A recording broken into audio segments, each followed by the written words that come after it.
Hey everybody, Patrick Mouthpieces back again to talk about the reason to have a two-piece commercial cup, commercial mouthpiece, sorry. So, as you know, I've done a lot of trial and error. I've made my living playing trumpet pretty much exclusively since 1994. I had some other work before then that I was on, when I was still kind of a kid. Before I finished college, I was on the road with Christian group called Truth. I was on the road with Maynard Ferguson back when I was 21. And then finished up school and moved to Nashville and kind of just eventually broke into the recording scene. But I still do a lot of live work. I've abused my chops just as much as probably anybody has ever abused their chops, just from the diversity of work, the live work, and it takes a toll. And so what do we all do when we do that? We look for ways of making it easier with horns, with mouthpieces, things like that. And so I would love to be able to tell you that I'm brilliant and I'm an engineer and that I figured out ways to just unlock the ease of trumpet playing and I have the mouthpiece for you.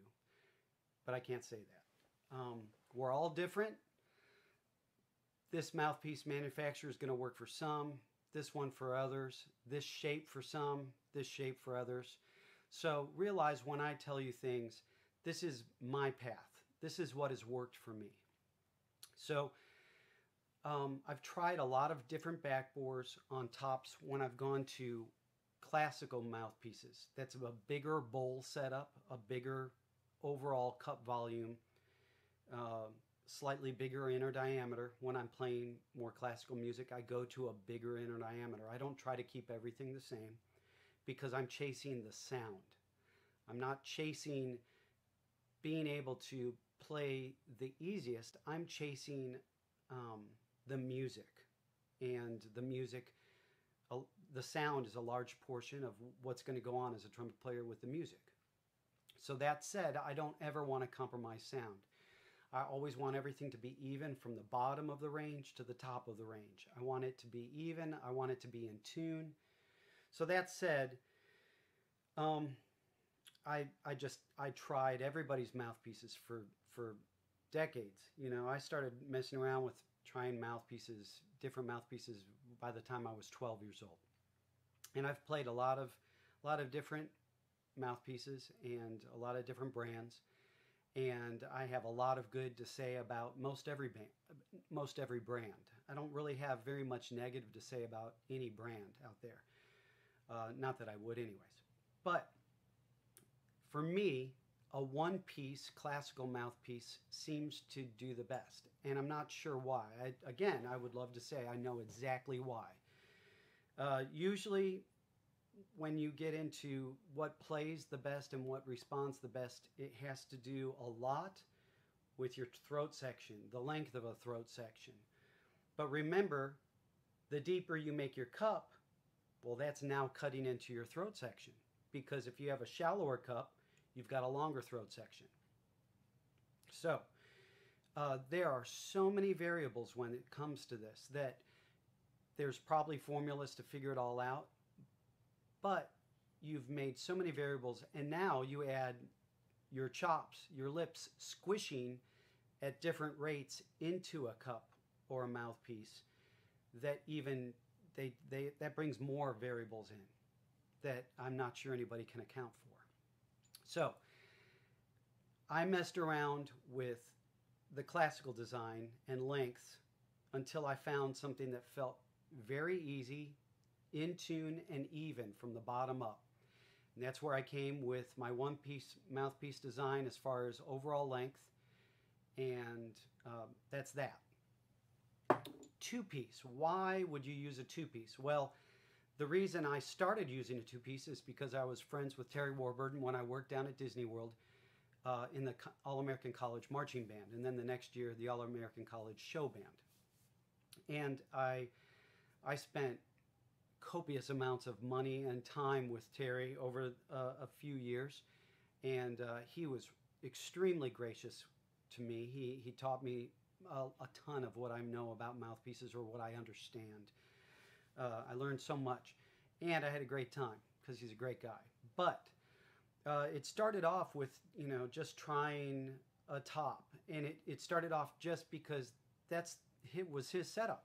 He had tops and rims, and he could make anything. And so I started off with that, and for my personal messing around with this, I think I had like a Jet-Tone Studio B rim cut off, and he made a custom cup that was super, super shallow, but it was a V cup. So I had that initial downslope and then over. And then I tried all his backbores and didn't care for them. And so I went, they were good. But I think I started cutting off backbores of Marcinkiewicz, of Schilkes, of Box, and of Jet-Tones. And when I got to the Jet-Tones, there was something special about that for me. So I started cutting off just any Jet-Tone that I found that I didn't like the mouthpiece itself. And I found a few that really, really worked for me. That is what I play on, and that is what the mouthpiece line, the PATRICK Mouthpiece, where that design came from, was from those particular ones that were probably made in the 60s, maybe the 70s. Not really sure, actually, but it was early on. It was fairly early on. I played with that for years, and I had different tops that I made, with Scott Lasky and Schilke and Terry Warburton and several other makers. And I would be really specific, this is what I want, and they almost always argued with me and said, well, that won't work, or this, and I just said, look, just humor me, just let me try this. So a lot of trial and error, a lot of money spent, a lot of paperweights. But what I came up with is what I play on still, and that's where the entire line is born out of for the commercial side, for the most part. And so I played on that for years, and then when we were putting numbers and different things and measuring what I personally play on and what works for me, what I realized is that my top had a 28 drill. My backbore had a 27 drill. And I thought that was unusual, and I talked to several mouthpiece makers, and what I found out was that's something that a lot of players have done over the years. A lot of really well-known, well-respected, you'd know their names if I mentioned them, players that had that setup, and I thought that was interesting. So I tried, at that point I was having my own model made in a one-piece, and I was like, okay, I should be able to play on this. So I made it in a 28 drill. And then I back and forth with the 28 drill versus my two-piece setup that was a 28 in the top, 27 in the back. And lo and behold, it was not the same. It didn't even feel the same on my chops, even though when you started playing, even though when you'd put it up to your chops, it felt the exact same. But when you started playing, because of that resistance difference, it now felt different on my chops. So I was like, well, I just need to open this up. So I opened it up to a 27, thinking, okay, now it's more open to match the backbore on my two-piece. It's a 27 now, even though the 28 was what my top was, I had the 27 backbore. So I'm like, okay, I'll make the one-piece in a 27. So I played that, not the same. It felt more open in general, but when I started playing up higher and higher, it wanted to back up. It didn't take the air the same. So I'm like, well, I'll open it up even more. I went to a 26. I tried half sizes as well. I went to a 26, same thing. Now it started feeling like it might be too open, but it still had a great sound. But again, when I went up top, it would start shutting down on me. I struggled with endurance. I struggled with the resonance and the notes really opening up on top and really being huge sounding. So what I finally came to realize is there's something to that stair-step bore.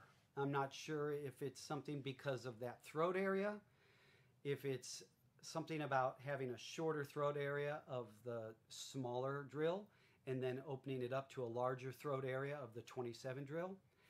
I'm not positive what it is. Now, some engineers might speculate, but again, remember, we're squishing our lips in there. We're using pressure. We're pushing on it. Depending on how shallow the cup is makes the difference in how long that throat section is. So this is a very unscientific way of trying to explain this. This is a personal journey or my own personal story with how this works for me. Fast forward to my own mouthpiece line and me making the mouthpieces that way and having people over to the house and trying them and people that are trying both the one and the two piece. I would say about 95% of the people pick the two piece in the commercial cups, except for the 5Z. Why would that be different for the 5Z? The 5Z is a bowl cup. It's a little bit shallower than a standard classical bowl cup, but that Doc Severinsen model that I have, it's a slightly smaller bowl cup, okay? It's not a V shape. So that one plays better as a one piece. So I hope this helps. It'll probably spawn a lot of speculation and a lot of people that might think they have it figured out, and you might. But I don't. I could admit that. But I can also say that almost everybody that tries my mouthpieces, the commercial ones, gravitates towards the two-piece models, and they like it in that. One more thing about that. A lot of people will say, well, I want it to be really open. I want a bigger sound. And so I want the classical backbore because it's the same shape as your commercial backbore, but just bigger. And I want to put more air through because yours feels tight. I want to caution you about that, because as soon as you have a more open backbore on that shaped cup, it's not really balanced. What happens is that because it's so open in the backbore, for about 15 minutes, your range is fantastic. Your sound is enormous. Your projection is great. All of those things. It's like the best of. But what happens after a little bit of time is that you don't have that resistance pushing back on you. And now you start to have to do all the work right here in your chops, right? Well, what happens is after a little bit of time, you're going to fall in because you don't have that resistance to lean against. When you don't have that resistance, you've got to make all of that resistance happen with your chops. Now your chops are overworking on a shallow mouthpiece. One of the big things about my commercial mouthpieces is that so many people have said, I've never been able to play on a shallow mouthpiece until I played your commercial mouthpieces. That is why. Because there's built-in resistance to lean up against, so that if you relax with your chops and support with your air and don't try to overplay, if you just relax and let the sound be your guide. So whatever's coming out of the bell, if it sounds good, you might be playing 20, 30, 35% less. You might be working less. So if you're working less, don't work more. That's the whole point of an easier mouthpiece, is to make it easier. So relax, lean against that resistance, and don't try to play it more aggressively than you have to. The support should still be there. Your air support should still be there. But you're buying a mouthpiece to help you with your range and endurance and projection, those kind of things. If it's doing it, you don't have to overplay. All right, I hope that all makes sense, and I'll catch you next time. Thanks.